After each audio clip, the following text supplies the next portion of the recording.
ఈరోజు దివంగత నేత శ్రీ వైఎస్ రాజశేఖర రెడ్డి గారిని గుర్తు చేసుకుంటూ ఈ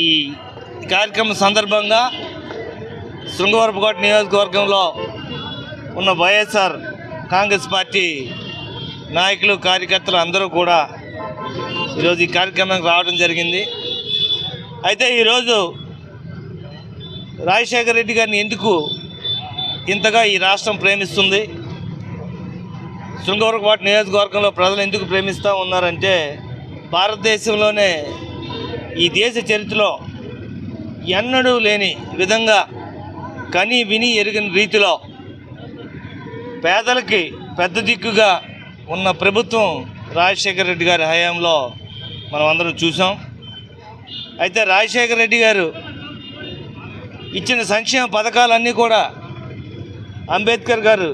రాజ్యాంగ స్ఫూర్తితో ఎవరైతే సమాజంలో వెనకబడి ఉన్నారో, ఆర్థికంగా సామాజికంగా ఏ రకంగా వెనకబడి ఉంటే వారికి సమానమైన అవకాశాలు ఇచ్చి అందరితో పాటు వాళ్ళు కూడా అభివృద్ధి చెందాలనే ఒక గొప్ప ఆలోచనతో రాజశేఖర రెడ్డి గారు పరిపాలన చేశారు. ఆ సంక్షేమ పథకాలన్నీ కూడా గత 5 సంవత్సరాల్లో వైఎస్ఆర్ కాంగ్రెస్ పార్టీ నాయకులు శ్రీ జగన్మోహన్ రెడ్డి గారు ముఖ్యమంత్రిగా ఉన్నంతకాలం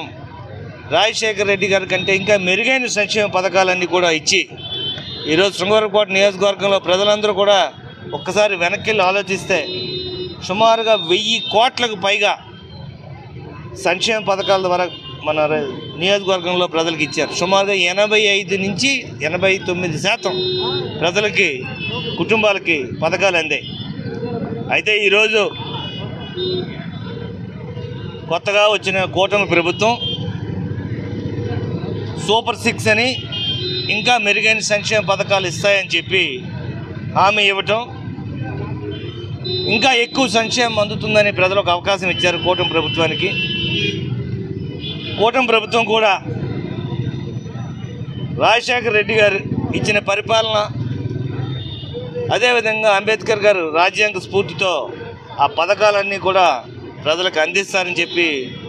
ఆశిస్తూ ఉన్నాం. మొన్ననే విశాఖపట్నం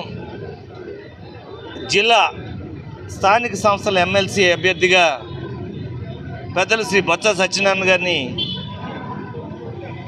నియమించినప్పుడు అన్ని రాజకీయ పార్టీలు కూడా ఏకగ్రీవంగా పెద్దలు శ్రీ బొత్స సత్యనారాయణ గారిని ఎమ్మెల్సీగా ఎన్నుకోవడం, దాంతోపాటు మన నాయకుడు జగన్మోహన్ రెడ్డి గారు శ్రీ బొత్స సత్యనారాయణ గారిని